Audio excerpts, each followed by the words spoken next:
اسی طرح دھواں ہے، کیسے آدمی بچ سکتا ہے؟ ٹریفک میں سفر کر رہا ہے، گاڑیوں کے دھوئیں ناک کے ذریعے اندر چلے جاتے ہیں تو یہ معاف ہے کیونکہ اس سے بچنا دشوار۔ اسی طریقے سے آٹے کی چکی میں کوئی کام کر رہا ہے یا پنساری کی دکان میں کوئی دوا وغیرہ کوٹتے ہیں تو وہ حلق میں باقاعدہ ذائقہ محسوس ہوتا ہے، یا کوئی بہنیں ہیں وہ چولہے پہ کچھ چیز بنا رہی ہیں اور اس کی دھانس وغیرہ اندر چلی جاتی ہے بعض اوقات اور حلق تک میں مرچیں لگ جاتی ہیں، اس سے روزہ نہیں ٹوٹتا کیونکہ ان چیزوں سے بچنا انتہائی دشوار ہے۔ لیکن اب یوں نہیں کر سکتے ہیں کہ کوئی سگریٹ پی اور کہے کہ جی دھواں سے بچنا تو بڑا دشوار تھا، میں نے سگریٹ پی لی تو کیا ہوا اگر اندر چلا گیا تو، کیونکہ سگریٹ سے بچنا دشوار نہیں ہے، دھوئیں سے بچنے میں دشواری ہے، تو لہٰذا سگریٹ پینے سے روزہ ٹوٹ جائے گا۔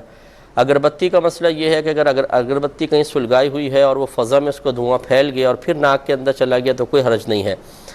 اور اس سے روزہ نہیں ٹوٹے گا۔ لیکن اگر کسی نے اگربتی کے قریب جا کر جان بوجھ کے سانس سے دھوئیں کو اندر کھینچا ہے تو پھر یہ اس میں تو کوئی حرج نہیں تھا نا،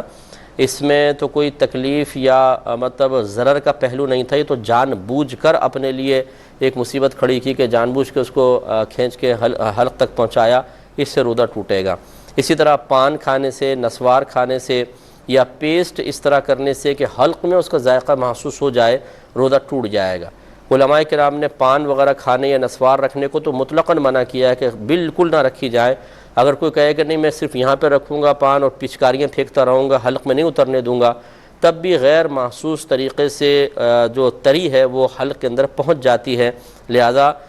پان کے یا نسوار کے ذریعے روزہ ٹوٹنے کا حکم دیا جائے گا۔ ٹوتھ پیسٹ کا مسئلہ بھی یہی ہے کہ اگر پیسٹ کو انسان کرتا ہے غیر محسوس طریقے سے حلق میں ذائقہ محسوس ہو سکتا ہے، لہٰذا اس سے اجتناب کیا جائے۔ صرف مسواک استعمال کریں، وہ بھی ہلکی سی گیلی کر کے، تازہ مسواک بھی نہ ہو کہ اس کا رس وغیرہ کا ذائقہ باقاعدہ محسوس ہو، اس کو استعمال کریں، یہ زیادہ بیسٹ ہے۔ اور دوران روزہ حتی الامکان کوشش کریں کہ اس طرح کی کوئی چیز استعمال نہ کریں کہ اس کا ذائقہ حلق میں محسوس ہو کے روزہ ٹوٹنے کا سبب بن جائے۔ اور علماء نے بیان فرمایا کہ آنکھ میں دوا ڈالیں گے تو روزہ ٹوٹے گا، کان میں دوا ڈالیں گے اور پردہ اگر سلامت ہو، یا تیل ڈال دیں کان میں، یا نہاتے ہوئے پانی چلا جاتا ہے، اس سے روزے پہ کوئی فرق نہیں پڑے گا۔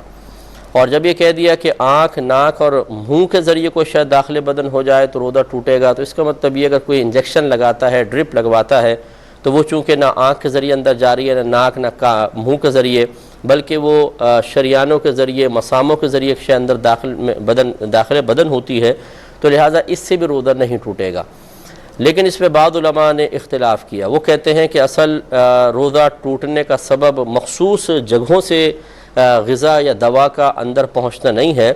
بلکہ کسی بھی شے کا جسم کے اندر پہنچ کر اصلاح بدن کا سبب بننا جیسے دوا کرتی ہے، یا تقویت بدن کا سبب بننا جیسے کہ غذا کرتی ہے۔ لہٰذا انجیکشن سے بھی چونکہ یہی چیز حاصل ہو رہی ہے، فائدہ حاصل ہو رہا ہے، تو لہٰذا انجیکشن سے بھی روزہ ٹوٹنا چاہیے۔ اب اس میں ہو گیا چونکہ اختلاف، جب مختلف ہی مسئلہ ہو تو بہتر یہ ہوتا ہے کہ جانبین کی رعایت کی جائے، لہٰذا ہم اسی بات پر فتویٰ دینا بہتر محسوس کرتے ہیں کہ اگر کوئی شخص ایسا ہو کہ ڈاکٹروں سے کہے کہ اگر آپ نے انجیکشن یا ڈرپ نہیں لگوائی تو روزہ پورا کر ہی نہیں سکتے ہیں،